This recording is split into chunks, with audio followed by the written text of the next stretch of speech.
Cool. So we're going to see how to create a circular image, put something into a circular image. And so we'll do 010 circle picture. And we'll create an HTML page, index, and we'll create a CSS page, file, main, and then right-click and split vertically so that we get those side by side and link. And is link going to be href or image for the attribute? Href. Href. How do you remember that? Link is 4 letters and href is 4 letters. And so main. And so then we just want to create I could create a main here. And that's just going to be a tag. And then I could do a div here. And for HTML body main div, I could do a little reset, and so I could do content padding is 0. I don't know what the heck that was. Border is 0. The margin is 0, just kind of resetting things. And then for my body, no, for main, and I'll make the height 100 viewport heights. So viewport height is a measurement. That's VH. There's also viewport width, and there's 100 height and 100 width. No matter what the view screen size, viewport's your screen, no matter what the screen size. So I'm just putting this in here for fun. It's not stuff you've been taught yet, but you're being taught it and learning it just anecdotally now. So the main is going to be height of 100 viewports, which means it's going to take up the whole screen, no matter what the size of the screen. This is going to be 100% of it, okay? And then my div, also a main, I'm going to make this a flex container by saying display flex. Now, any immediate direct child becomes a flex child. So this would be a flex child, this would be a flex child, right? But div and paragraph, like this paragraph is not a flex child. The div is, the paragraph is not, right? And so, you know, as you create a flex container, you have flex children. And so I could set properties on this flex container. Justify content center means operating. So flex direction is row. So this is going to be the primary direction is row, meaning organize this horizontally. And flex wrap is no wrap. Now those are the defaults. I don't even have to specify them. Those are just their specifications for flex on their own. But since this is row, justify content, and you're going to hear me say this over the entire semester, justify content operates on the primary axes of the flex container. So justify, the primary axis is row, so justify content is going to center this on the row, center it horizontally. And align items operates on the cross axes. Since this is row, the cross axis is vertical, and then I'm just going to center that vertically. So the effect of that is going to be hold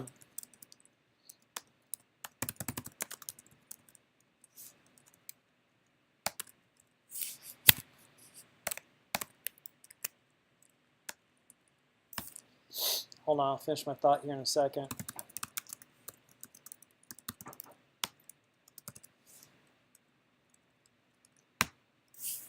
So the effect of that is going to be to create main, the whole height, and then take in main, take whatever the children are and align them along a row. Don't wrap them, so they're all going to be on one row, and center it horizontally and center it vertically, operating on the primary axis, which is row, operating on the cross axes, which is crossing a row, which is the vertical.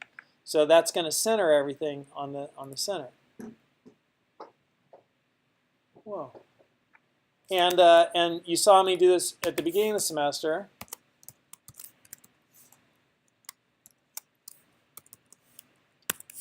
Right? So now, like all of that is down here, immediately after the viewport height ends.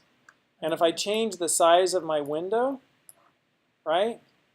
That is going, I just hit refresh. That's always going to be right after the viewport height ends, right there. Right? And if I change the size, and refresh right after it ends. All right? So that's called perfect above the fold content. And in the newspaper industry, when you fold paper and put it for sale at the newsstand, the part that's facing people walking by on the street is above the fold. It's above the newspaper fold. That's what people see. This is what people see when they first come to this website, above the fold. And so you could say, hey, everything here inside main is the above the fold, right? And you could even make that an ID ATF, and then here I'd just do an ID ATF if you wanted. But there's only one main per page, so that is not necessary. So now I'm going to do border radius. Well, let's do this first. Background image on that div, and I just give it a URL, and now I need an image there. So go find an image, and I don't know what image to get. Todd McLeod. Let's see what comes up.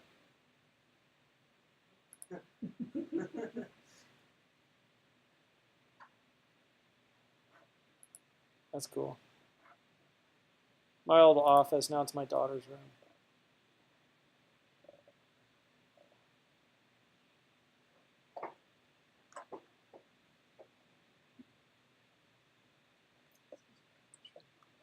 So I'll save this image. Put it into temp. Call it me. And now this is me. And background repeat is no repeat. And background position, sure, center it. And background color, image size is cover. And background, and I just look through these: size, position, and repeat, image, color, attachment, blend mode, clip, origin. I think that's enough. Let's see what it looks like. Cool. And now Cedric, I could do border radius 50%. Nice. Starting to look like something that, you know, upload your user profile and then you show them that. It's like, cool, there's my image, looks good. It's like on most websites today is like a user image in a circle. There's a nice little border around it. That's awesome. No, that's it.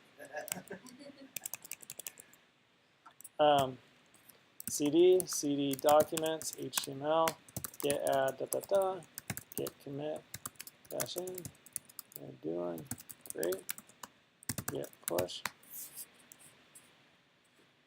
And then come over here, and if you go to GitHub, goes to 11. And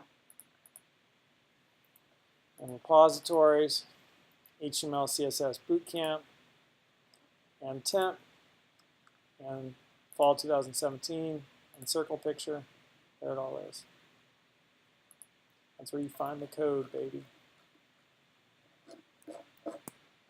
Super cool.